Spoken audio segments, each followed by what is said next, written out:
I never planned to stay beside him that long, but once I felt his head rest against my shoulder, a weight so familiar yet entirely different, something in me froze. It wasn't fear, not even discomfort, it was the quiet, dizzying vertigo of standing in a blurred space between a cherished memory and a future I couldn't name. The most dangerous moment in Amather's life isn't when her son learns to stand on his own, but when he lies down beside her and she forgets just for a second that he's not a little boy in a Welcome to the empty nest. This is a space for the stories that live in the quiet after the children have grown. Stories of rediscovering the person you were before you became a mother, and the often painful complexities that come with it if you understand that love and loss are intertwined in ways we can't always predict. I invite you to subscribe it. You're about to hear is a story about a line that was never crossed but was edge. I will feel for the rest of my life. My name is Clara, I'm 44 and for 22 years it's been just me and my son Liam, no husband, no help, just us. He's always been my reason, my compass point. One person who made all the struggle the sacrifice worth it, but that night something shifted.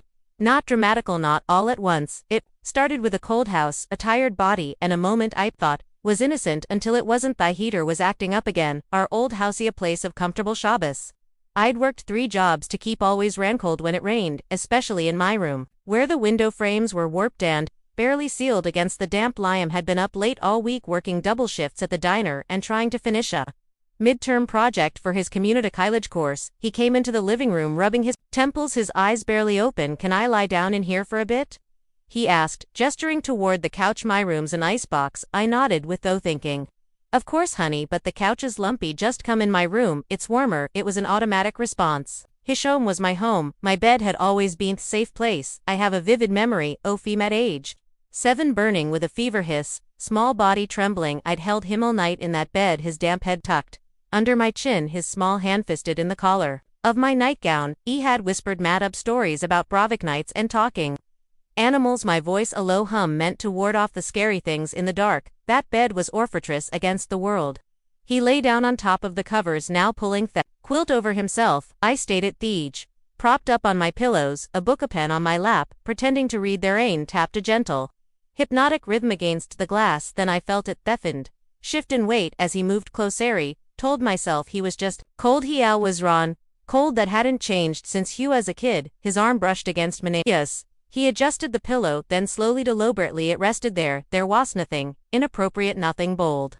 Just too close in a way that wasn't any more close, in a way that made me a cutilier of the space he now occupied. The breadth of his shoulders, the length of his limbash, wasn't all knees and elbows and oversized pajamas anymore. He was a man. I didn't move, not because I was okay with, but because I didn't know what it meant, because I didn't want to be Theon to make it something it wasn't. He stared at the page of my book, Thewards, blurring into meaningless shapes. He pretended not to notice how his fingers slightly adjusted the edge of the blanket, their tips brushing against my wrist, and I felt it, that sharp silent inhale at that moment where your brain registers something before your heart is ready. Tonami. It wasn't just warmth I felt from him, it was weight, the weight of something unsaid, something neither of us was acknowledging. The bond between us, forged in the crucible of mothered, had become a second skin. He was my purpose, my boy, my responsibility, and yet lying there beside him now, that some sacred closeness felt dangerously inferior. It was a pause in my chest, a flicker of awareness I hadn't felt in decades. As a mother, not as a protector, but as a woman. A woman suddenly and terrifyingly unsure of how to define at this moment. His breath was even soft again. The quiet of the room, but when his hand grazed my arm again, a slow, almost absent-minded touch, it didn't feel like a search for comfort. It felt like a question. I should have said something, a joke to break the tension, a soft nudge to create space, anything. Topple us back to the safe, clearly defined roles we had always inhabited, but I didn't. Instead I stayed perfectly still, every muscle in my body tense.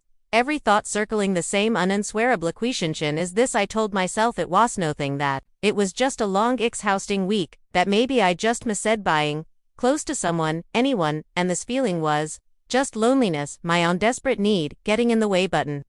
Liam shifted again. This time the movement was slower, more intense. Arms slipped from beside mine and came to rest around my waist, and I frozen, not in fear but in the quiet row of wrinkles of not knowing where the line was anymore. I was his mother. I wasn't supposed to feel anything in return. Booty did not desire, not yet. Just a profound, shocking awareness, the kind that made my pulse rise into a frantic thrum against my ribs, the kind that made my breath shorten in my lungs.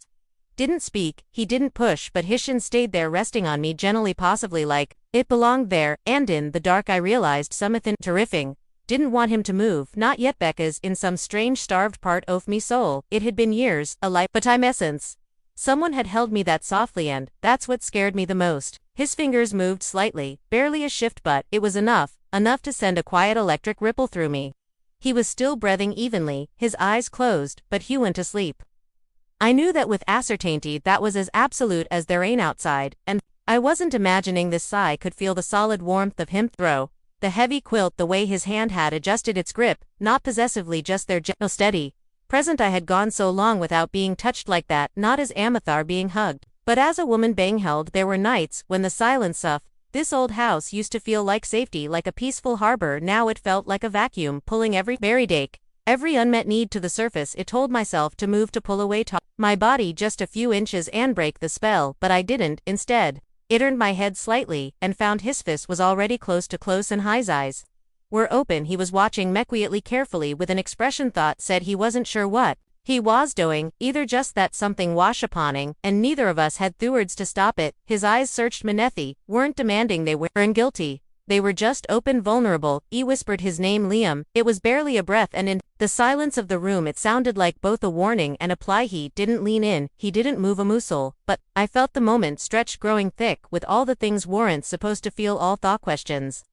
we couldn't ask out loud. Ewan, to be the adult I wanted to be, firm, to be the mother who knew what to do, but I also didn't want to be alone. Do you know more? And that's the truth that broke him. I turned away from him, a small, sharp movement, just enough to breathe again, just enough to remember who I was. The motion felt insignificant, but inside it cracked something wide open. My body didn't tremble, but my thoughts did. I stared at the floral pattern of thuel paper, willing myself to return to stillness. Kind of stillness I'd spent 22 years, the kind that kept me safe. I felt his hands slip back slowly. There was no protest in the movement, no shame, just a quiet surrender. He didn't say a word, just lay there unmoving, but I could feel his awareness as acutely as my own. Both of us were awake, alert. Some part off. Both of us had been holding our breath, and now we were letting it out in careful, staggered pieces, and I realized that something had changed between us, not just in the air, not just in the bed. Buden us, there was no going back to before. Because of what we did, we hadn't crossed a line, but because we had both stood together at its very edge, and for a terrifying moment, neither of us had looked away. I sat up, the movement slow and deliberate, and brushed my hair behind my ears. It was a nervous habit, Ehad. Before job interviews, a gesture used when I needed to project a composure that masked my exhaustion. Reached for it now, not for a job, not fourth world, but just to hold myself together. It's late, I said, my voice softer than I expected. You should get some sleep in your own bed. He did arg. He didn't try to explain, he didn't reach for me again. He just nodded, his eyes heavy, but not with sleep, with something else. Some kind of knowing he hadn't possessed that morning. I stood in the quilt fell from my lap like aquiots. The hardwood floor was cold against my bare feet as I walked toward hallway, each step echoing louder than it should have in our small house. Paused at the door to my own bedroom. Didn't follow, but I felt him. His gaze was on my back. I didn't need to see it. No, it clung to me like steam after a bath, like breath fogging up glass. I closed the door to my own room. It didn't move right away. I leaned against cool wood, both palms pressed flat again, it as if bracing myself against a gale, and still my heart thudded slow and aching somewhere in the space between shame and sorrow, not because of me happened, but because something almost did, and that was enough to shake more than any actual mistake ever cowed. Later that night, long after their rain had stopped, I heard a knock on my door. It was so soft, so hesitant, it felt like it didn't want to exist. Baralithir. I opened it, and there he stood, Liam, my son, the boy. I raised the man I didn't always recognize anymore. His shoulders were tense, his eyes cast downward. That boyish awkwardness still clung to him, but there was something else beneath it now, something too close. A shared